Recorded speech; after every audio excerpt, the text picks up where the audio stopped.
ओम नमो भगवते वासुदेवाय। ओम नमो भगवते वासुदेवाय। ओम नमो भगवते वासुदेवाय। ओम अज्ञानतिमिरान्धस्य ज्ञानाञ्जनशलाकया चक्षुरुन्मिलितं येन तस्मै श्रीगुरवे नमः। नमो ॐ विष्णुपदाय कृष्णप्रसाय भूतले श्रीमते भक्तिवेदान्त स्वामिनिधि नामिने। नमस्ते सरस्वती देवे गौरवाणी प्रचारिणे निर्विशेष शून्यवादी पास्यता देशतारिणी। हे कृष्ण करुणा सिंधु दीनबंधो जगत्पते गोपेश गोपिकान्त राधाकान्त नमोस्तुते। तप्तकाञ्चन गौरङ्गी राधे वृन्दावनेश्वरी वृषभानुसुते देवी प्रणमामि हरिप्रिये। जय श्री कृष्ण चैतन्य प्रभु नित्यानंद श्री अद्वैत गदाधर श्रीवासादि गौरभक्तवृंदा।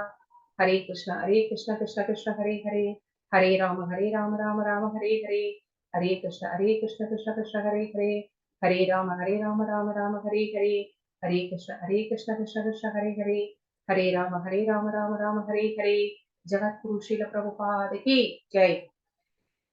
हरे कृष्णा डिवोटीज, நான் ஸ்கிரீன் ஷேர் பண்றேன்.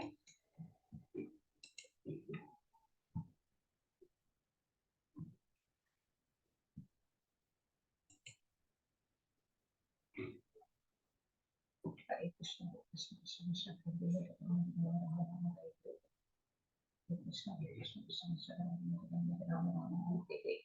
இன்னைக்கு 17வது சாப்டர் ஸ்ரத்தத்ரிய விபாக யோகம், விசுவாசத்தின் பிரிவுகள். சோ இந்த பிரிவுகள் என்னென்ன, இந்த 17th சாப்டர்ல பகவான் நம்மளுக்கு என்ன சொல்ல போகிறார் அப்படின்னு நம்ம பார்க்கலாம். ஸ்ரீ ஸ்ரீ ராதா கோவிந்தர் இஸ்கான் பெங்களூருக்கு நம்முடைய பணிவான வணக்கங்களை சமர்ப்பித்துவிட்டு இந்த செஷனுக்கு செல்லலாம். ஹரே கிருஷ்ண கிருஷ்ண கிருஷ்ண ஹரே ஹரே ஹரே ராம ராம ராம ஹரே ஹரே.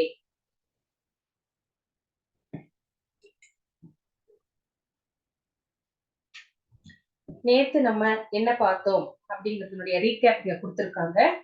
16வது சாப்டர்ல தெய்வீக குணங்கள்லாம் என்னென்ன, அசுர சுபாவங்கள்லாம் என்னென்ன அப்படிங்கிறத பத்தி பகவான் நம்மளுக்கு விரிவா சொன்னார்.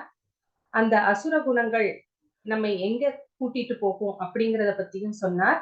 அசுர சுபாவங்களின் விளைவுகள், அதனால எந்த முன்னேற்றமும் கிடையாது, அது நம்மை கீழ் லோகங்களுக்கு தான் அழைத்து செல்லும். நம்மளுக்கு நசுகம் நபராம் நகதி. சோ நம்மளுக்கு எந்த சுகமும் கிடையாது, எந்த சந்தோஷமும் கிடையாது, நம்மளுக்கு கதியே இல்லை, வேற கதியே இல்லை. பாதாள உலகத்துல நம்ம அசுரர்களின் கர்ப்பத்திலே வைக்கப்பட்டு திரும்ப திரும்ப ஜனன மரண அந்த சைக்கிள்லயே நம்ம சுத்தி வந்துட்டு இருக்கணும். அதுவும் எப்படிப்பட்ட பிறவி நம்ம எடுப்போம், கீழ் உலகங்கள்ல மிருகங்கள் மாதிரிதான், அசுர குணங்கள் படைத்தவர்களாக தான் நம்ம வைக்கப்பட்டிருப்போம் அப்படிங்கிறத பத்தி எல்லாம் நாம பார்த்தோம்.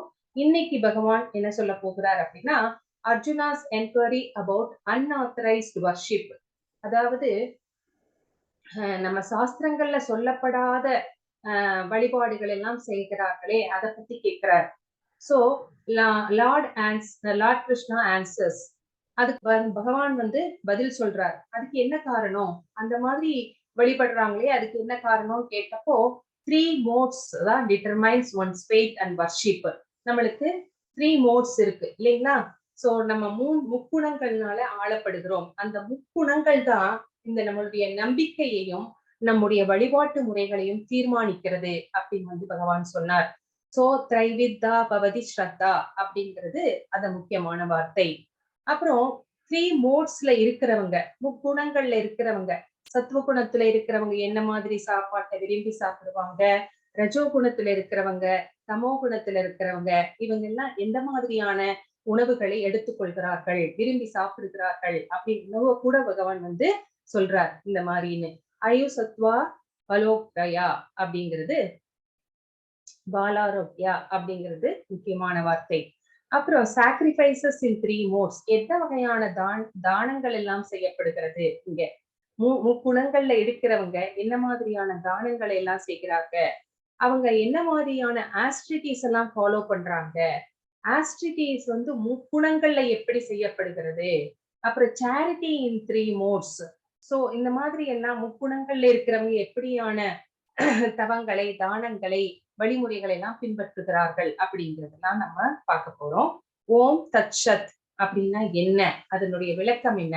Sacrifice, charity, austerity should be offered to the supreme. So பகவானுக்கு தான் இது அனைத்தையும் அர்ப்பணிக்கணும் அப்படிங்கிறதையும், ஓம் தத் சத் அப்படின்னா என்ன அப்படிங்கிறதையும் நம்ம பார்க்க போறோம். இதுல ஃபர்ஸ்ட் ஸ்லோகம். அர்ஜுன யுவாச்ச ये शास्त्रविधिम् उत्सृज्य यजन्ते श्रद्धयान्विता तेषां निष्ठा दुःखा कृष्ण சத்வம் ஆஹோ ரஜஸ்தம.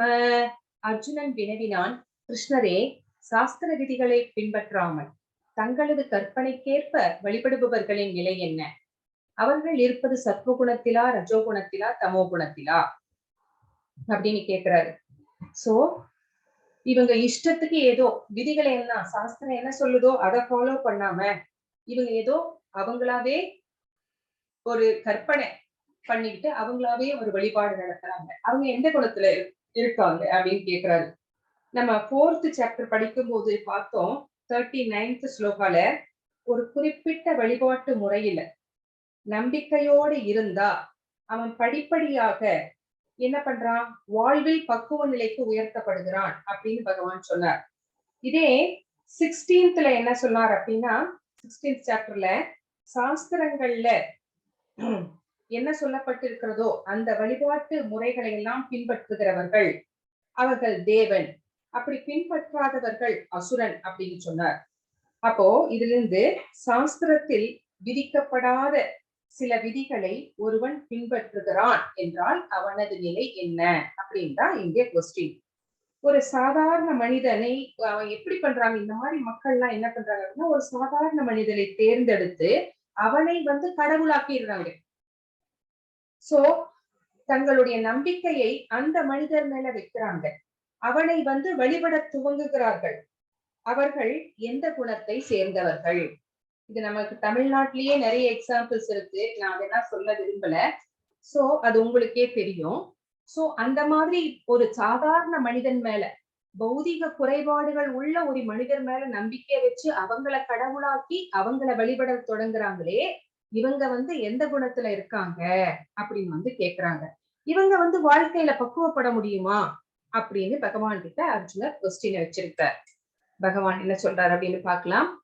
ஸ்ரீ பகவானுவாச்ச த்ரிவிதா பவதி ஸ்ருதா தேகினாம் ஸ்வபாவஜா சாத்விகி ராஜசி சைவ தாமசி சேதித்தாம் ஸ்ருணு. புருஷோத்தமரான முழுமுதற் கடவுள் கூறினார், உடல் பெற்ற ஆத்மாவின் சுபாவத்திற்கு ஏற்ப அவனது நம்பிக்கை சத்வகுணம், ரஜோகுணம், தமோகுணம் என்று 3 வகையாக பிரிக்கப்படலாம். இனி அவற்றை பற்றி கேட்பாயாக. சோ ஒரு உடல் கிடைச்சிருக்கு, நம்ம இந்த ஆத்மாவுக்கு ஒரு உடல் கிடைச்சிருக்கு. சோ அவனுடைய நம்பிக்கை எல்லாம், அந்த சுபாவம் எல்லாம் அந்த குணத்துக்கு ஏத்த மாதிரிதான் இருக்கும். சத்துவ குணத்துல இருக்கிறவங்க ஒரு வகையான கடவுளர்களை வழிபாடு செய்வார்கள். ரஜோ குணத்துல இருக்கிறவங்க அந்த குணத்திற்கு ஏற்ப அவங்க வந்து கடவுளை தேர்ந்தெடுத்து வழிபாடு செய்வார்கள். அதே மாதிரிதான் தமோ குணமும். அதை பத்தி நான் சொல்றேன், நீ இப்ப கேளு அப்படின்னு வந்து இங்க பகவான் சொல்றாரு. சோ நம்ம என்ன பண்றோம் அப்படின்னா, சோம்பேறித்தனத்தினாலும் அயற்சியினாலும், அயற்சினா டயர்ட்னஸ், சாஸ்திரங்கள் சொன்ன சட்டத்திட்டங்களை நம்ம பின்பற்றவில்லை என்றால் என்ன நடக்கும்? நம்ம முக்குணங்களால், ஜட இயற்கையினுடைய முக்குணங்களால் ஆளப்படுவோம். சோ முன் ஜென்மத்துல நம்ம என்ன செயல்கள் செய்தோமோ அதற்கு ஏற்ற மாதிரி குணத்தை தான் அடுத்த ஜென்மத்துல பெறுகிறோம். அப்போ நம்ம அதே குணத்துலதான் நம்ம கடைசி வரைக்கும் இருக்கணுமா இந்த ஜென்மத்திலயும்? நம்ம மாற முடியாதா அப்படின்னு கேட்டா இல்ல, மாறலாம். சோ என்ன பண்ணணும் அப்படின்னா, தமஸ் குணத்தில் இருப்பவர்கள் சத்துவ குணத்திற்கு மாற முடியுமா அப்படின்னு கேட்டா நிச்சயம் முடியும். அப்போ அதுக்கு ஒரு ஆன்மீக குருவை சரணடையணும், அவருடைய அறிவுரைப்படி நடக்கணும். அப்போ கடைநிலையிலிருந்து உயர்ந்த நிலைக்கு தன்னால் மாறிக்கொள்ள முடியும், மாற்றிக்கொள்ள முடியும் அப்படின்னு இங்கே பகவான் வந்து சொல்லியிருக்கிறார். இப்போ 13வது ஸ்லோகம். சத்வானுரூபா சர்வஸ்ய ஸ்ரத்தா பவதி பாரத ஸ்ரத்தா மயோயம் புருஷோ யோ யச்ரத்த சயேவச. பரதனின் மைந்தனே, பல்வேறு இயற்கை குணங்களுக்கு கீழான இருப்பிற்கு ஏற்ப ஒருவன் குறிப்பிட்ட நம்பிக்கையை விருத்தி செய்கிறான். உயிர்வாழி அவனுடைய குணங்களுக்கு ஏற்பவே ஒரு குறிப்பிட்ட நம்பிக்கையை உடையவனாக கூறப்படுகிறான். சோ பல்வேறு இயற்கை குணங்களுக்கு கீழான இருப்பிற்கு ஏற்ப ஒருவன் குறிப்பிட்ட நம்பிக்கையை விருத்தி செய்கிறான். நம்மளுடைய இயற்கை குணங்களுக்கு ஏற்ப நம்ம நம்பிக்கை, ஒரு நம்பிக்கை ஏற்படுகிறது, அந்த நம்பிக்கை வளர்கிறது. சோ அந்த உயிர்வாழி அது அவனுடைய நம்பிக்கை எதனால் ஏற்பட்டது? 3 குணங்கள்ல ஏதோ ஒரு குணம் டாமினண்டா இருக்கும். அதனால அதுக்கேற்ப அந்த நம்பிக்கையை வளர்த்துக் கொள்கிறான். ஒவ்வொருத்தருக்கும் ஒரு நம்பிக்கை இருக்கிறது. சோ அந்த நம்பிக்கைக்கு ஏற்ப சில பேர் என்ன பண்ணுவாங்க, டெமிகாட்ஸ், யாராவது ஒருத்தவங்களுக்கு இஷ்ட தெய்வமா இருப்பாங்க, அவங்கள வழிபட துவங்குவார்கள். சில பேர் என்ன பண்ணுவாங்க, புதுசா ஒரு கடவுள் உண்டாக்கப்பட்டு அந்த கடவுள் மேல நம்பிக்கைய வைப்பாங்க. சோ இந்த கடவுள் மேல வைக்கிற நம்பிக்கை அப்படிங்கிறது எந்த குணத்தினால வந்துச்சு அப்படின்னு கேட்டா, சத்துவ குணத்தினால மட்டும்தான் இந்த நம்பிக்கை வரும். அப்போ இந்த குணம் தூய்மையானதா? நம்பிக்கை, கடவுள் மேல நம்பிக்கை வரவழைச்சிருக்குதே இந்த குணம், இது தூய்மையான குணமா அப்படின்னு கேட்டா இல்லை அப்படின்னு தான் சொல்லணும். அப்போ எந்த குணம்தான் தெய்வீகமானது, தூய்மையானது அப்படின்னா, சுத்த சத்துவம் அப்படிங்கிற அந்த வாசுதேவ நிலைதான் தூய்மையானது. அதுதான் நம்ம இங்க தெரிஞ்சுக்கிறோம். யஜந்தே சாத்விகா தேவான் யக்ஷரசாம்சி ராஜசா பிரேதான் பூதகணாம்ச்சான்யே யஜந்தே தாமசா ஜனா. சத்துவகுணத்தில் இருக்கும் மனிதர்கள் தேவர்களை வழிபடுகின்றனர். சோ அந்த சத்துவகுணத்தில் இருக்கிறவங்க தேவர்கள், 33 கோடி தேவர்கள் இருக்கிறாங்க. அதுல அவங்களுக்கு யார் இஷ்டமோ அவங்கள வழிபடுகிறார்கள். ரஜோகுணத்தில் இருப்பவர்கள் அசுரர்களை வழிபடுகிறார்கள். தமோ குணத்தில் இருப்பவர்கள் பேய்களையும் பூதங்களையும் வழிபடுகிறார்கள் அப்படின்னு இங்க சொல்லப்பட்டிருக்கிறது. சோ சத்துவ குணத்துல இருக்கிறவங்க டெமிகாட்ஸ், பிரம்மா, சிவன், இந்திரன், சந்திரன், சூரியன். சோ ஏதாவது ஒரு குறிப்பிட்ட நோக்கத்திற்காக இவங்களை வழிபடுகிறார்கள். எனக்கு இது நடக்கணும், அது நடக்கணும் அப்படிங்கிற மாதிரி. ரஜோ குணத்தில் இருப்பவர்கள் அசுரர்களை வழிபடுகிறார்கள். அசுரர்கள்னா ஃபார் எக்ஸாம்பிள், ராவணனுக்கு கூட நார்த் இந்தியால ஒரு இடத்துல கோயில் கட்டி அவனை சாமியா கும்பிட்டு இருந்தவங்க எல்லாம் இருக்காங்க. அதே மாதிரி கல்கத்தால ஒருத்தர் ஹிட்லருக்கே கோயில் கட்டினார். ஏன்னா செகண்ட் வேர்ல்டு வார் அப்போ அவருக்கு அந்த கருப்பு சந்தையில நிறைய பணம் கிடைச்சது, லாபம் கிடைச்சது அவர் செய்து கொண்டிருந்த வியாபாரத்துல. அதனால ஹிட்லர் மேல அவருக்கு ஒரு பக்தி வந்துருச்சு. அவர் ஹிட்லருக்கு கோயில் கட்டி கும்பிட்டு இருந்தாராம். அதே மாதிரிதான் தமோ குணத்தில் இருப்பவர்கள் யாரை வழிபடுகிறார்கள்னா பித்ருக்களை வழிபடுகிறார்கள். பித்ருக்கள் அப்படின்னா இறந்து போன முன்னோர்கள். அப்புறம் சில பேர் என்ன பண்ணுவாங்கன்னா பேய்களையும் பூதங்களையும், யார் இந்த பிளாக் மேஜிக்ல எல்லாம் ரொம்ப இன்ட்ரெஸ்டா இருப்பாங்க பார்த்தீங்களா, அவங்க எல்லாம் பேய்களையும் பூதங்களையும் வழிபடுகிறார்கள். ஆனா கிருஷ்ண பக்தர்கள் வாசுதேவனை வழிபடுகிறார்கள் அப்படிங்கறத நம்ம இங்க தெரிஞ்சுக்கிறோம். 5, 6.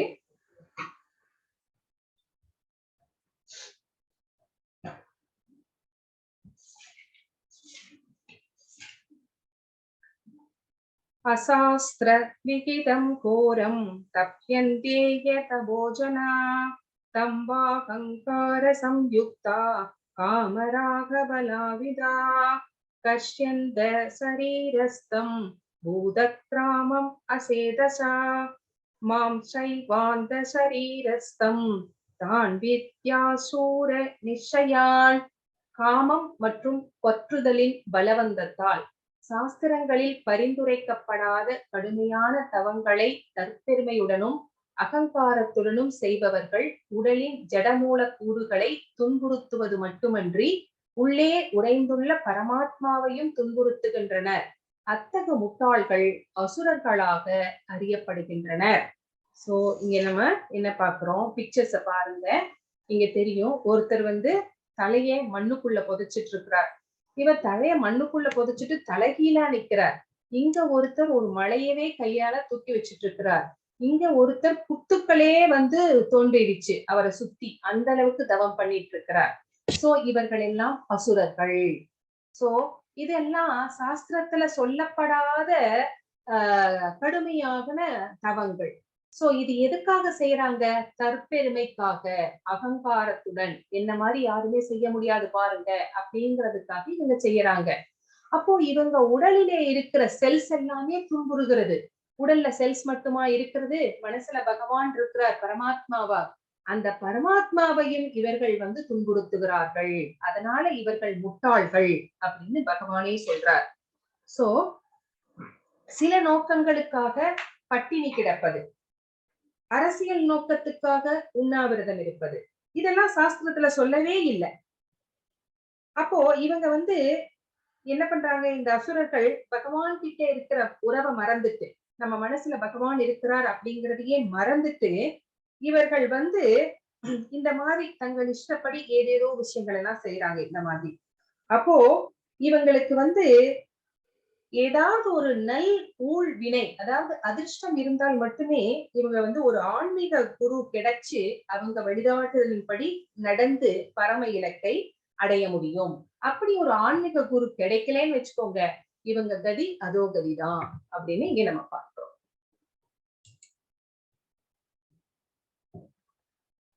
ஆயு சத்வ பலாரோக்கிய சுக பிரீதி விவர்த்தனா ரஷ்யா ஸ்னிக்தா ஸ்திரா கிருத்யா ஆகார சாத்விக பிரியா.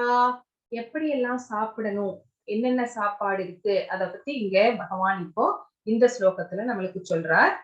ஆயுளை நீடித்து வாழ்வை தூய்மைப்படுத்தி பலம், ஆரோக்கியம், சுகம் மற்றும் திருப்தியை கொடுக்கும் உணவுகள் சத்துவகுணத்தில் இருப்போருக்கு பிரியமானவை. சோ சத்துவகுணத்தில் இருக்கிறவங்க என்ன மாதிரியான உணவுகளை சாப்பிடுறாங்க, அவங்களுக்கு என்ன வகையான உணவுகள் பிடிக்கும் அப்படிங்கறத இங்க சொல்றார். அந்த உணவுகள் ரசம் உள்ளவையாக, ரசம்னா டேஸ்ட், கொழுப்பு சத்தும் ஊட்டச்சத்தும் மிக்கவையாக, இதயத்திற்கு இதமளிப்பவையாக உள்ளன. சோ இதுதான் வந்து சத்துவ குணத்துல இருக்கிறவங்க சாப்பிடுகிற சாப்பாடு அப்படின்னு சொல்றாரு. சோ அடுத்த ஸ்லோகம் என்ன சொல்றதுன்னு பார்க்கலாம். கட்வம் லவணாத்யுஷ்ண தீக்ஷ்ண ருக்ஷ விதாகின ஆகாரா ராஜசஸ்யேஷ்ட துக்க சோகாமய பிரதா யாதா யாமம் கதா ரசம் பூதி பர்யுஷிதம் சயத் உச்சிஷ்டம் அபிசாமேத்யம் போஜனம் தாமச பிரியம். மிகவும் கசப்பான, மிகவும் புளிப்பான, உப்பு நிறைந்த, சூடான, காரமான, உலர்ந்த மற்றும் எரிகின்ற உணவுப் பொருட்கள் ரஜோகுணத்தில் இருப்பவர்களுக்கு விருப்பமானதாகும். இத்தகைய உணவுகள் துன்பம், சோகம் மற்றும் நோயை உண்டாக்குகின்றன. சோ ரஜோகுணத்தில் இருக்கிறவங்க என்ன மாதிரி சாப்பாடு சாப்பிடுறாங்க? நிறைய கார சாரமா சாப்பிடுறாங்க, நிறைய மசாலா எல்லாம் போட்டு என்ன அப்படி மிதக்குது, அந்த மாதிரியான புளிப்பு நிறைந்த இதை வந்து சாப்பிடுறாங்க. இதனுடைய விளைவு என்ன பாருங்க, என்னென்ன சாப்பிடுறாங்க இங்க பிக்சர்ஸ்ல கொடுத்திருக்கு. சீட்டோஸ், என்னென்னமோ பர்கர், இந்த மாதிரி எல்லாம் கொடுத்திருக்கு. சோ துன்பம், சோகம், நோயை உண்டாக்குகின்றன அப்படின்னு சொல்லப்பட்டிருக்கிறது. உண்பதற்கு அப்ப எப்ப சாப்பிடணும், எப்படி சாப்பிடணும் அப்படிங்கறதெல்லாம் பார்த்துக்கோங்க. இங்க பாருங்க சீஸ் எல்லாம், இத வந்து இது மேல எவ்வளோ அந்த மோல்டு ஃபார்ம் ஆகுதோ அந்த அளவுக்கு இதனுடைய விலையும் வந்து ஜாஸ்தி ஆயிட்டே போகுது. அப்போ இது ஒரு கெட்டு போன உணவுன்னு தானே, நம்ம பூசணம் பிடிச்சிருச்சுன்னா நம்ம கெட்டு போச்சுன்னு தூக்கி போட்டுருவோம். ஆனா தமோ குணத்துல இருக்கிறவங்களுக்கு இது ரொம்ப பிடிக்கும். உண்பதற்கு 3 மணி நேரத்திற்கு முன்பே சமைக்கப்பட்ட சுவையற்ற பழைய ஊசிப்போன எச்சில்பட்ட தீண்டத்தகாத பொருட்களை கொண்ட உணவுகள் தமோ குணத்தில் உள்ள மக்களால் விரும்பப்படுகின்றன. சோ சமைச்சு 3 மணி நேரத்துக்குள்ள நம்ம சாப்பாட்டை சாப்பிடணும். அதுக்கப்புறம் சாப்பிட்டோம்னா அது மேல கிருமிகள் வளர ஆரம்பிச்சிடும். அந்த சாப்பாடு நம்ம வயிற்றுக்குள்ள போனா நம்மளுக்கு நிறைய ஹெல்த் இஷ்யூஸ் வரும். அதனால அந்த மாதிரி 3 மணி நேரத்துக்கு மேல போயிடுச்சுன்னா நம்ம சாப்பிடக்கூடாது, சூடா சாப்பிடணும் அப்படின்னு சொல்லப்பட்டிருக்கிறது. ஆனா நம்ம என்ன பண்றோம்? ஃப்ரிட்ஜுக்குள்ள வச்சு சுட வச்சு சாப்பிட்டுட்டு இருக்கோம். அதனாலதான் நம்மளுக்கு நிறைய உடல் உபாதைகள் வருகிறது. அப்போ தமோ குணத்துல இருக்கிறவங்க என்ன மாதிரி உணவுகளை சாப்பிடுறாங்க பாருங்க. பழைய ஊசி போன எச்சில் பட்ட தீண்டத்தகாத பொருட்கள் இதெல்லாம் அவங்களுக்கு ரொம்ப ரொம்ப பிடிக்கிறது. சோ அதே மாதிரிதான் இங்க தாவர உணவுகள் தான் சாப்பிடணும் அப்படின்னு இங்க பகவான் சொல்லியிருக்கிறார்.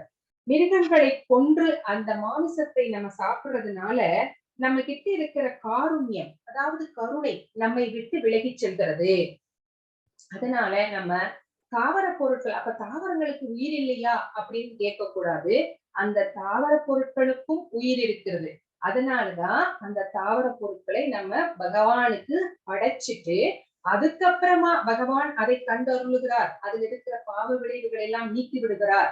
அப்புறமா நம்ம பிரசாதமா எடுத்துக்கிறோம்.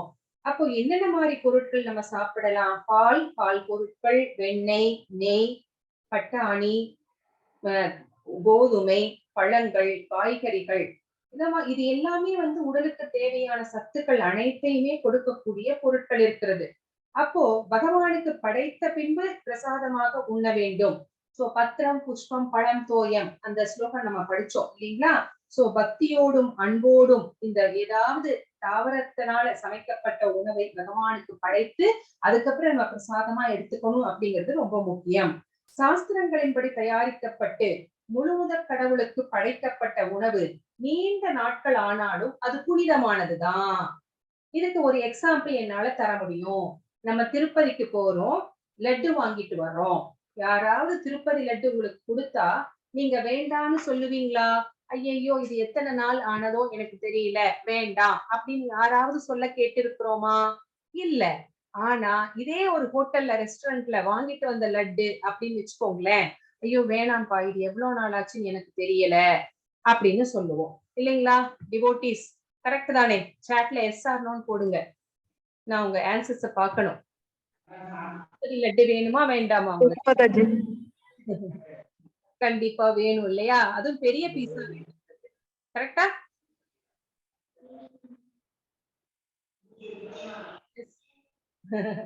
சரி, எல்லாத்துக்கும் திருப்பதி லட்டு கொடுத்துடலாம் வாங்கிட்டு வந்து. சரி, தேங்க்யூ மாதாஜி. சோ அது ரொம்ப புனிதமானது. ஏன்னா கிடைக்கப்பட்டு விட்டது. அதனால நம்ம அந்த ரொம்ப எந்த பயமும் இல்லாம நம்ம வந்து எந்த தயக்கமும் இல்ல. அதுதான் வந்து இங்க சொல்லப்பட்டிருக்கிறது. சோ எந்த மாதிரி உணவு வகையெல்லாம் எடுத்துக்கணும் அப்படின்னு வந்து பகவான் நம்மளுக்கு சொல்றாரு. அடுத்த ஸ்லோகம்.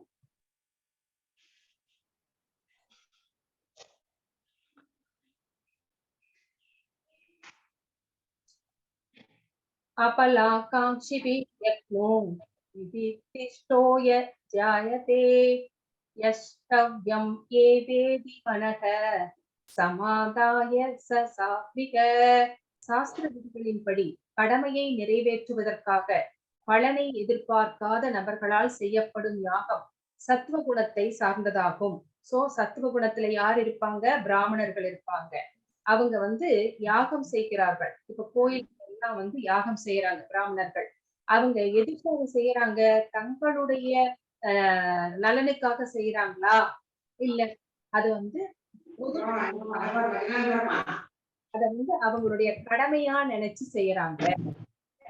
சோ தங்களுடைய நலனுக்கு அல்லாம அவங்க வந்து பொது நலத்திற்காக லோகா சமஸ்தோ சுகினோ பவந்து அப்படின்னு பொது நலத்திற்காக செய்கிறார்கள். சோ கடமையா நினைச்சு செய்யறாங்க. அவங்களுக்கு எந்த பலனும் அதிலிருந்து தேவையில்லை. சோ இதுதான் வந்து சத்துவ குணத்துல செய்யப்படுகின்ற யாகம்.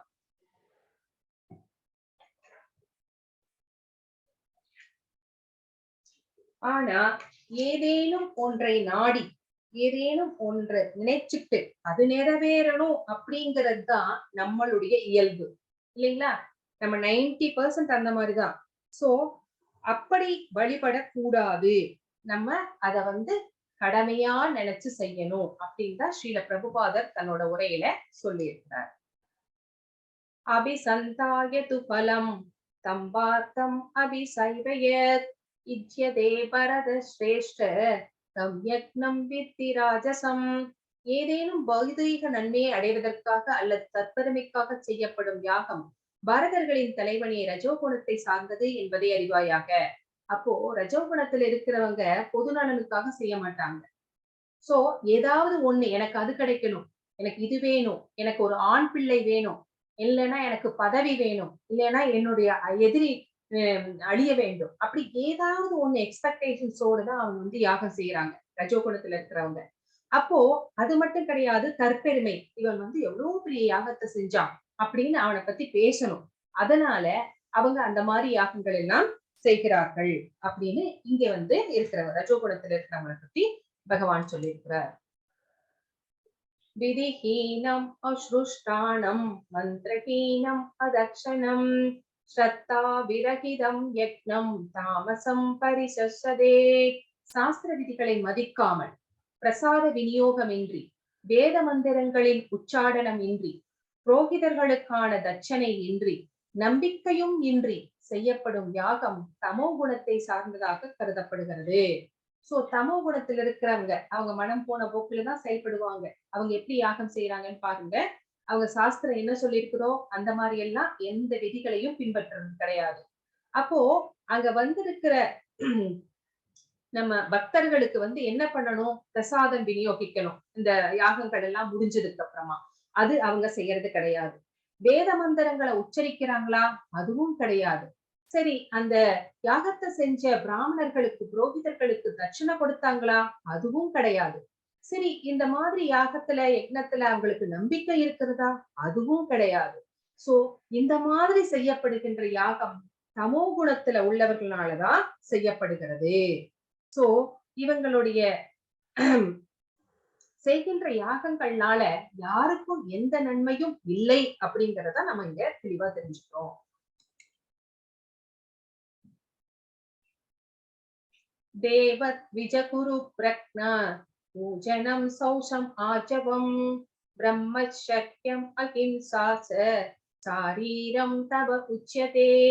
முழுமுதற் கடவுள், பிராமணர்கள், ஆன்மீக குரு, பெரியோர்களான தாய் தந்தையர் ஆகியோரை வழிபடுதல் மற்றும் தூய்மை, எளிமை, பிரம்மச்சரியம் ஆகியவை, அகிம்சை முதலியவை உடலின் தவங்களாகும். இப்போ 3 வகையான தவங்கள் இருக்கு. உடல் தவம், வாக்கு தவம் அப்படின்னு. இப்போ ஃபர்ஸ்ட் என்ன சொல்லப்பட்டிருக்குது, உடலின் தவம் அப்படின்னா என்ன அப்படின்னு சொல்லப்பட்டிருக்குது. நம்ம யார பார்த்தாலும் நம்ம என்ன பண்ணுவோம், பெரியவங்களை பார்த்தா நம்ம அவங்களுக்கு நம்மளுடைய மரியாதையை செலுத்துகின்ற வண்ணம் நம்ம கீழே விழுந்து கும்பிடுவோம்.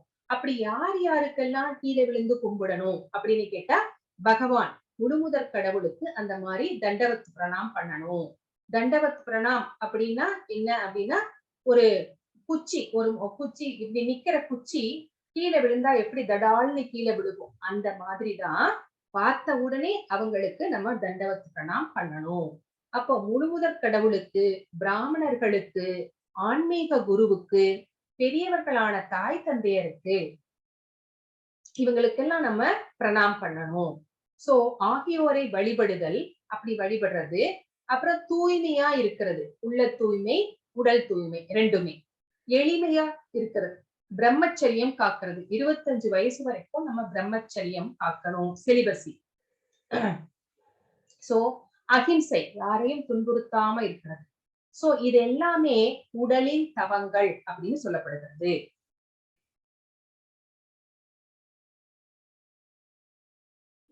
இப்ப உடல் தவம் அப்படின்னா என்னன்னு பார்த்துட்டோம். அடுத்தது என்ன அப்படின்னா வாக்கின் தவம், அதாவது நம்ம பேசும்போது என்ன கடைபிடிக்கணும் அப்படிங்கிறது.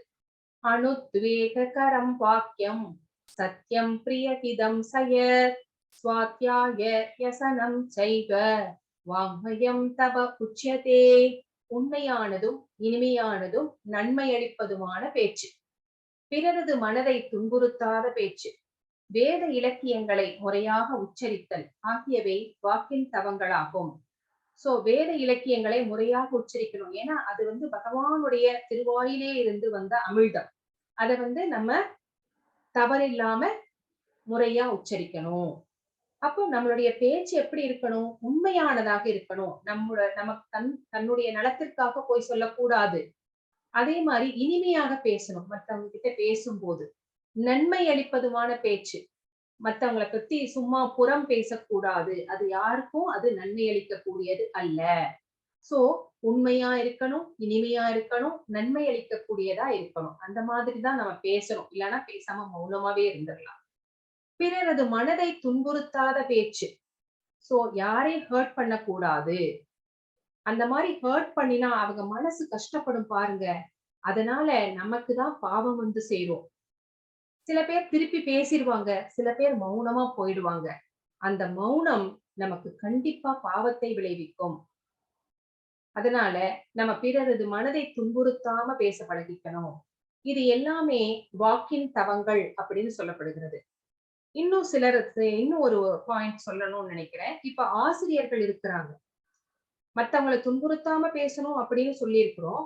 ஆனா ஆசிரியர்கள் வந்து தங்களுடைய மாணவர்களுக்கு அவங்க வந்து நல்லதை எடுத்து சொல்லலாம், கண்டிக்கலாம்.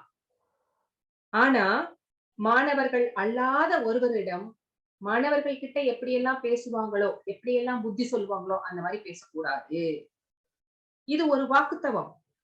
சோ ஆன்மீக உரைகளை பேசும்போது எப்படி பேசணும் அப்படின்னா, ஸ்ரீல பிரபுபாதர் பகவத்கீதையில எவ்வளவு ரெஃபரன்சஸ் கொடுத்திருக்கிறார் பாருங்க. பிரமாணம், கட உபனிஷத், ஸ்வேதாஸ்வர உபனிஷத், ஸ்ரீமத் பாகவதம் அப்படின்னு ஒரு பெரிய லிஸ்டே போடலாம். இந்த மாதிரி பிரமாணம் இல்லாம அவர் பேசவே மாட்டார். இல்லைங்களா? சோ எல்லா இடத்துல இருந்தும் ரெஃபரன்ஸ் கொடுத்துதான் அவர் பேசுறார். சோ நம்மளுடைய ஆன்மீக குரு ஆன்மீக பேச்சு எப்படி இருக்கணும்? ஆன்மீக உரைகள் இந்த மாதிரி பிரமாணத்தோட தான் இருக்கணும் அப்படிங்கிறது வாக்குத்தவம் அப்படின்னு ஸ்ரீல பிரபுபாதர் சொல்றார். அவர் அதை ஃபாலோ பண்ணி அதை நடந்து காட்டி இருக்கிறார். அப்போ நம்ம பேசும்போது இனிமையாக பேச வேண்டும். நம்ம பாரதியாரே சொல்லியிருக்கிறார் இல்லைங்களா? வாக்கினிலே இனிமை வேண்டும் அப்படின்ட்டு. சோ இது எல்லாமே வாக்கின் தவங்கள் அப்படின்னு நம்ம புரிஞ்சுக்கிட்டோம். சோ உடல் தவம் பார்த்துட்டோம், வாக்கின் தவம் பார்த்துட்டோம். இப்ப மனதின் தவம் அப்படின்னா என்ன அப்படின்னு பார்க்க போறோம். மன பிரசாத சௌயத்வம் மௌனம் ஆத்ம வினிகிரக பாவ சம்சுத்தி இத்யேத தபோ மானசம் உச்யதே. திருப்தி, எளிமை, மௌனம், சுய கட்டுப்பாடு, தனது இருப்பின் தூய்மை ஆகியவை மனதின் தவங்களாகும். திருப்தி அப்படின்னா இருப்பதை கொண்டு திருப்திப்படுவது. என்ன இருக்கோ அதை வச்சு திருப்தி. நம்ம கிட்ட இல்லாததை நினைச்சு ஏங்காம இருக்கிற குணம். அப்புறம் எளிமையா இருக்கிறது. மௌனம், எங்க பேசணுமோ அங்க பேசணும், எங்க பேசக்கூடாதோ அங்க பேசாம இருந்துடணும். சுய கட்டுப்பாடு, செல்ஃப் கண்ட்ரோல், தனது இருப்பின் தூய்மை. தனது இருப்பின் தூய்மைன்னா நான் உங்களுக்கு ஆல்ரெடி நம்ம சொல்லியிருக்கேன். தனது இருப்பின் தூய்மை அப்படின்னா சோ இப்ப ஃபார் எக்ஸாம்பிள் பிரம்மச்சாரிகள் இருக்கிறாங்க, சன்னியாசிகள் இருக்கிறாங்க, அவங்களுக்கு விதிமுறைகள் இருக்கிறது. அந்த விதிமுறைகள்ல ஒண்ணே ஒண்ணு நான் சொல்றேன், பெண்களோடு பேசக்கூடாது, பெண்களோடு நெருங்கி பழகக்கூடாது அப்படிங்கிறது அவங்களுடைய சட்டதிட்டங்கள்ல ஒண்ணு. சோ அப்போ அதை ஃபாலோ பண்ணணும். அதை ஃபாலோ பண்ணினாதான் அவங்க மனசு தூய்மையா இருக்கும். அப்போ தனது இருப்பின் உள்ளரவாசிக்கும் இந்த மாதிரி சட்டதிட்டங்கள் இருக்கு, சன்னியாசிகளுக்கும் இருக்கு, பிரம்மச்சாரிகளுக்கும் இருக்கு, எல்லாத்துக்குமே இருக்கு. அந்த சட்டதிட்டங்களை அவங்க ஃபாலோ பண்ணாதான் அவங்க இருப்பை ஒரு பிரம்மச்சாரியாகவோ ஒரு இல்லறவாசியாகவோ அவங்க அந்த இருப்பை வந்து தூய்மையாக வைத்துக் கொள்ள முடியும். இல்லைன்னா அதுல இருந்து தவறி விடுவதற்கு நிறைய சான்ஸ் இருக்கிறது அப்படிங்கறத நம்ம பாக்குறோம். நான் உங்களுக்கு ஒரு இது சொல்லியிருப்பேன்னு நினைக்கிறேன். சுக சுகமுனிவர், அதாவது வியாசரோட பிள்ளை சுகமுனிவர். இவர் வந்து 16 வயசு வரைக்கும் அம்மாவோட வயித்துல இருந்துட்டு என்னை வந்து மாயா வந்து என்ன பிடிச்சுக்கும், எனக்கு இந்த பௌதிக வாழ்க்கை வேண்டான்னு வயிற்றிலேயே இருந்தார். ஆனாலும் நீ வெளியில வரணும் அப்படின்னு கட்டாயப்படுத்தி அவர் வந்து வெளியில வர வச்சாங்க. அவர் 16 வயசு வெளியில வரும்போதே மிகப்பெரிய ஞானியாகத்தான் வெளியில வந்தார். சோ இவர் வரும்போது குளத்திலே குளித்துக் கொண்டிருந்த பெண்கள் எல்லாம் அவரை பார்த்து எதுவுமே பண்ணல. அவங்க பாட்டு குளிச்சுட்டு இருந்தாங்க. ஆனா அவருடைய தந்தையான வியாசதேவர் வர்றார். அவரை பார்த்தோன்னே எல்லாரும் ஓடி போய் தங்களுடைய உடைகளை எடுத்து மறைத்துக் கொள்கிறார்கள். சோ அப்ப கேக்குறாங்க, என்னோட பையன் 16 வயசு சின்ன பையன், அவனை பார்த்து நீங்க பேசாம இருந்தீங்களே, என்ன பார்த்து நீங்க வந்து இப்படி இருக்கீங்களே அப்படின்னா, நீங்க வந்து இல்லறவாசி, அவர் வந்து பிரம்மச்சாரி, அவர் ஒரு முழுமையான ஞானி அப்படிங்கிறாங்க. சோ அவங்க இருப்புல அவங்க வந்து தூய்மை இருக்காங்க. சோ இவர் வந்து ஞானியாக இருக்கிறதுனால 16 வயசுலயே எல்லாத்தையும் துறந்து பௌதீக ஆசைகள் அப்படின்னா என்னன்னே தெரியாம இருக்கிறாரு. சோ ஒரு முழு தன்னிலை உணர்ந்தவராக எந்நேரமும் பகவானுடைய அந்த இதுலயே இருக்கிறதுனால அவங்களுக்கு வந்து ஒரு பெரிய டிஃபரன்ஸே தெரியல அப்படிங்கிற மாதிரி அவங்க வந்து சொல்றாங்க. சோ இதெல்லாம் மனதின் தவங்கள் அப்படின்னு வந்து சொல்லப்படுகிறது. அப்போ மனதை வந்து புலன் நுகர்வு அப்படின்னா வியாசதேவர் இவங்களுக்கு தெரியும். ஆனா புலன் நுகர்வு அப்படின்னா இந்த சுகமுனிவருக்கு தெரியாது. அப்போ யாருக்கு என்ன நன்மை செய்யலாம் அப்படிங்கிறது தான் இருக்கணுமே ஒழிய, அதுதான் வந்து மனத்தின் தவம். ஆனா இப்போ அந்த மாதிரி யாராவது நினைக்கிறாங்களா? ஃபார் எக்ஸாம்பிள் மீடியா எடுத்துக்கோங்க. என்னென்ன நியூஸ் வருது? நியூஸ் பேப்பர் எடுத்துக்கோங்க. என்ன நியூஸ் வருது? அது எல்லாமே வந்து மக்களுக்கு நன்மை செய்யும் செய்திகளை தான் வெளியிடுறாங்களா? இல்ல. இல்லைங்களா? சோ அது வந்து தவிர்க்கப்பட வேண்டும்.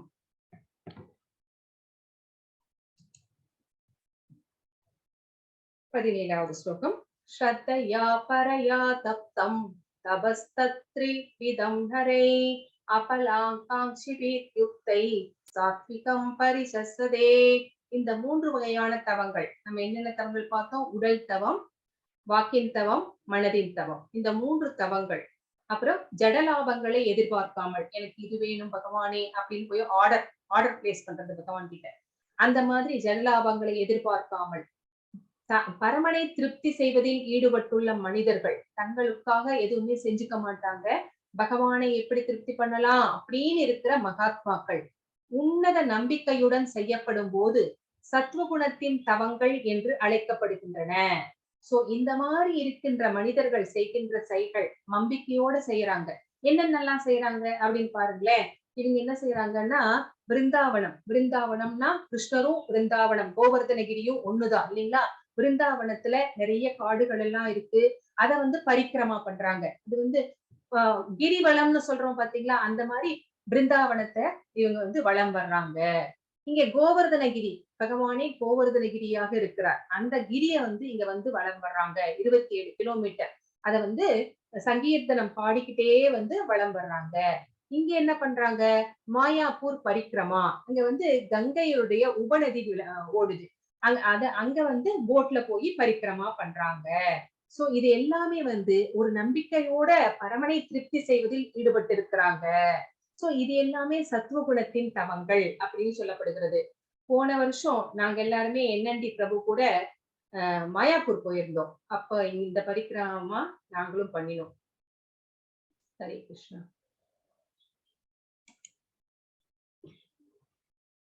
சத்காரமான பூஜார்த்தம் தபோதம்பேன சைவய கிரியதே தத்யிக புரோக்தம் ராஜசம்சலம் அத்ருவம்.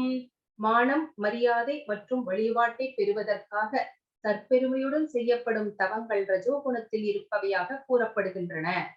இவை சஞ்சலமானதும் தற்காலிகமானதும் ஆகும். சோ ரஜோகுணத்தில் இருக்கிறவங்க என்ன மாதிரி செய்வாங்க அப்படிங்கிற வழிபாடு? மானம், மரியாதை அதை எதிர்பார்த்து செய்யறாங்க. மரியாதை எதிர்பார்த்து செய்யறாங்க. தற்பெருமைக்காக செய்யறாங்க. இவன் எவ்வளவு பெரிய யாகம் நடத்துறான், யக்னம் நடத்துறான் அப்படின்னு, இவன் பெரிய ஆள் அப்படிங்கிற மாதிரி அந்த பேருக்காக புகழுக்காக அதுல மயங்கி போய் இவர்கள் வந்து செய்கிறார்கள் ரஜோகுணத்தில். சோ இந்த தவங்கள் சஞ்சலமா தற்காலிகமானது. இதை வந்து தொடர்ந்து செய்வாங்களா அப்படின்னு கேட்டா இல்ல. ரஜோகுணத்தில் இருக்கிறவங்க என்ன செய்வாங்க அப்படின்னா, சில பேரை அரேஞ்ச் பண்ணிடுவாங்க. அவங்களுக்கு பாத பூஜை செய்ய சொல்லுவாங்க. மலர்களை தூவி வழிபாடு செய்ய சொல்லுவாங்க. அப்புறம் செல்வத்தை சமர்ப்பிக்க சொல்லுவாங்க. இது எல்லாமே அவங்களே ஏற்பாடு பண்ணிக்கிட்டது. இது எல்லாமே செயற்கையானது, தற்காலிகமானது. நிரந்தரமாக இது தொடராது அப்படிங்கிறத நம்ம புரிஞ்சுக்கணும். அவருடைய பேருக்காக புகழுக்காக செய்யப்படுகின்ற ஒரு செயற்கையானது அப்படின்னு தெளிவா தெரியுது. மூடக்ராஹேன நாத்மனோ யத் பீடயா கிரியதே தப பரஸ்யோத்சாதனார்த்தம் வா தத்தாமசம் உதாகிருதம். பிறரை அழிப்பதற்காகவோ அல்லது துன்புறுத்துவதற்காகவோ அல்லது தன்னையே வருத்திக் கொண்டு முட்டாள்தனமாக முறையில் செய்யப்படும் தவங்கள் தமோ குணத்தில் இருப்பவையாக கருதப்படுகின்றன. அப்ப தமோ குணத்துல இருக்கிறவங்க என்ன பண்றாங்க அப்படின்னா, அவன் என்னுடைய எதிரி அழிந்து போக வேண்டும் அப்படின்னு வந்து தவம் பண்றாங்க. எக்ஸாம்பிள், இரண்யகசிபு தேவர்களை கொல்வதற்காக என்ன பண்றார்? பிரம்மா கிட்ட வந்து வழிபடுறார். பிரம்மாவை பார்த்து தவங்கள் செய்ய ஆரம்பிக்கிறார். சோ தன்னையே வருத்திக் கொள்கிறார்கள் அந்த மாதிரி. சோ இந்த மாதிரி இருக்கிறவங்க தமோ குணத்துல இருக்கிறாங்க கடைசியில் அவங்களுக்கு அழிவுதான். சோ ஏன்னா அவங்க இக்னரன்ஸ்ல இருக்கிறாங்க, மோட் ஆஃப் இக்னரன்ஸ், தமோ குணத்துல இருக்கிறதுனால அவங்க வந்து பகவானிலேயே கடைசியில இரண்யகசிபு கொல்லப்பட்டார் இல்லையா? சோ அது அழிவு பாதைக்குத்தான் அவர்களை அழைத்து செல்லும் அப்படிங்கிறது இங்கே தெளிவாகுது. தாதவ்யம் இது யத்தானம் தீயதேனுபகாரிணே தேசே காலே சபாத்ரே ச தத்தானம் சாத்விகம் ஸ்ருதம். பலனை எதிர்பார்க்காமல் கடமையை நிறைவேற்றுவதற்காக தகுந்த நபருக்கு முறையான இடத்தில் முறையான காலத்தில் கொடுக்கப்படும் தானம் சத்வகுணத்தில் இருப்பதாக கருதப்படுகிறது. சோ இப்போ யாகம் எப்படி செய்வாங்க? 3 குணத்துல இருக்கிறவங்க தவங்கள் எப்படி செய்வாங்க அப்படின்னு பார்த்தோம். இப்போ தானங்கள் எப்படி 3 குணத்துல இருக்கிறவங்க செய்யறாங்க அப்படிங்கிறத பாக்குறோம். பலனை எதிர்பார்க்க மாட்டாங்க. நான் இதை செய்யறேன், நாளைக்கு அவன் எனக்கு இதை செய்வான் அப்படிங்கிற எதிர்பார்ப்பு நமக்கெல்லாம் இருக்கு. ஆனா சத்துவ குணத்துல இருக்கிறவங்களுக்கு எந்த எதிர்பார்ப்பும் இல்லை. அது கடமை மாதிரி நினைச்சு செய்யறாங்க. இப்ப நம்ம பிள்ளைங்களுக்கு நம்ம எல்லாமே செய்யறோம், கடமையா நினைச்சுதானே செய்யறோம். அந்த மாதிரிதான் தகுந்த நபருக்கு. சோ யாருக்கு தானம் கொடுக்கிறோம் அப்படிங்கிறது கூட ரொம்ப இம்பார்ட்டன்ட் தான். அது எந்த இடத்துல வச்சு கொடுக்கிறோம், எந்த நேரத்துல கொடுக்கிறோம் அப்படிங்கிறதும் ரொம்ப இம்பார்ட்டன்ட். அதுதான் வந்து இந்த ஸ்லோகத்துல நம்ம இங்க தெரிஞ்சுக்கணும். யாருக்கு வேணாலும் தானம் கொடுக்கணும், தானம் கொடுக்கலாம் அப்படிங்கறத நம்ம தவிர்த்துடணும். ஏன் அப்படின்னு கேட்டீங்கன்னா, அதுக்கு இப்போ பதில் சொல்றார் பகவான். சந்திர சூரிய கிரகணங்களின் போது, மாதத்தின் இறுதியில், புண்ணிய யாத்திரை தலத்தில், தக்க அந்தணனுக்கு இல்லைன்னா வைஷ்ணவர்களுக்கு கோயில்களில் வச்சு தானம் பண்ணலாம். சோ இதுக்கு எந்த பலனையும் நம்ம எதிர்பார்க்க கூடாது. இப்போ சில சமயங்கள்ல கருணையின் காரணமாக ஒரு ஏழைக்கு தானம் கொடுக்கிறோம். அந்த ஏழை தகுதி இல்லாதவனாக இருக்கிறான் அப்படின்னா நமக்கு ஆன்மீக முன்னேற்றம் இருக்காது. அவன் அதனால நம்மளுக்கு பாவம் கூட விளையும். நம்ம கொடுக்கிற அந்த தானத்தை வச்சு அவன் குடி, சிகரெட் இந்த மாதிரியான வேலைகள்ல அவன் ஈடுபட்டா, அவனுக்கு பணம் கொடுத்து அவனுடைய குடியை ஊக்குவித்த காரணத்திற்காக நமக்கு பாவம் வந்து சேரும். அப்போ யாருக்கு நம்ம கொடுக்கிறோம் அப்படிங்கிறதும் இங்க ரொம்ப ரொம்ப இம்பார்ட்டன்ட். அதான் இங்க வந்து சொல்லப்படுகிறது. சோ இது நம்ம புரிஞ்சுட்டு நம்ம கரெக்டா யாருக்கு கொடுக்கணுமோ, எங்க வச்சு கொடுக்கணுமோ, எப்ப கொடுக்கணுமோ அவங்களுக்கு தான் கொடுக்கணும். முக்கியமா பிராமணர்களுக்கு, வைசியர்களுக்கு, கிருஷ்ண பக்தி உள்ளவர்களுக்கு அந்த மாதிரி ஆட்களாக தேர்ந்தெடுத்து நம்ம கொடுக்கணும். சோ சேரிட்டி, இப்போ பகவான் பிறந்தப்போ நந்தகோபர் எப்படியெல்லாம் வந்து எல்லாத்துக்கும் 10,000 பசுக்களை வந்து தானமாக கொடுத்தார்.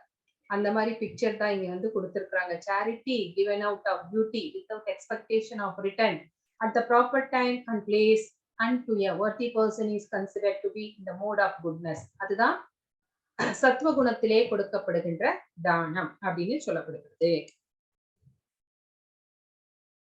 இப்போ ரஜோகுணத்துல இருக்கிறவங்க என்ன பண்றாங்க, எப்படிப்பட்ட தானங்கள் கொடுக்குறாங்க? யத்து பிரத்யுபகாரம் தம் பலம் உத்திஸ்வவா புன தீயதேச்ச பரிக்ளிஷ்டம் தத்தானம் ராஜசம்ஸ்ருதம். பிரதி உபகாரத்தை எதிர்பார்த்து ஏதேனும் பலனை விரும்பி அல்லது விருப்பமின்றி கொடுக்கப்படும் தானம் ரஜோகுணத்தில் இருப்பதாக கூறப்படுகிறது. சோ அவங்க வந்து ஏதாவது ஒண்ணு எதிர்பார்க்கிறாங்க. நம்ம இன்னைக்கு இதை செய்வோம், நாளைக்கு அவங்க அதை செய்வாங்க அப்படின்னு ஒண்ணு எதிர்பார்க்கிறாங்க. சோ பலன் எதிர்பார்த்து செய்யறாங்க, எக்ஸ்பெக்டேஷனோட செய்யறாங்க. சில பேர் விருப்பம் இல்லாம கொடுக்குறாங்க, ஐயோ கொடுக்க வேண்டியிருக்கே அப்படின்னு நினைச்சு கொடுக்குறாங்க.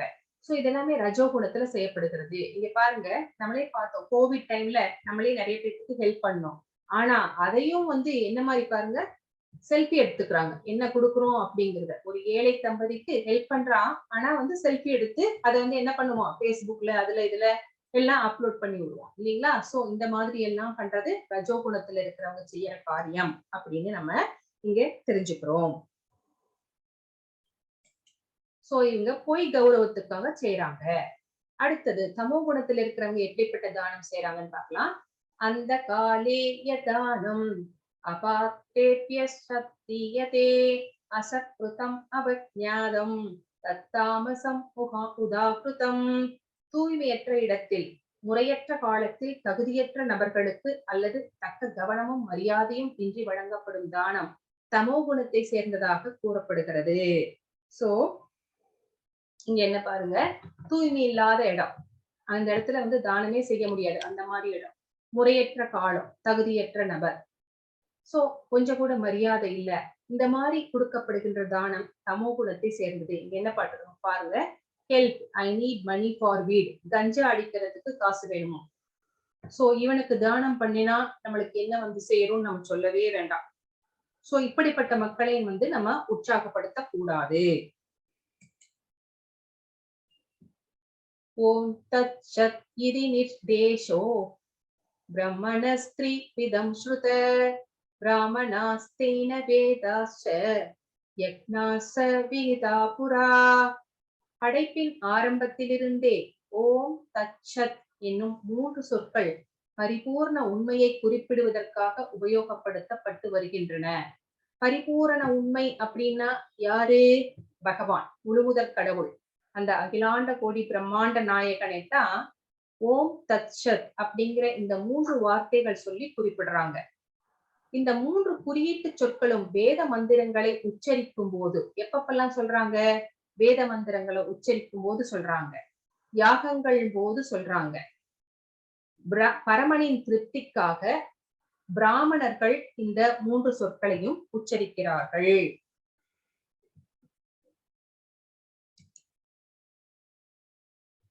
அதேதான் இங்கிலீஷ்ல இங்க போட்டிருக்கு.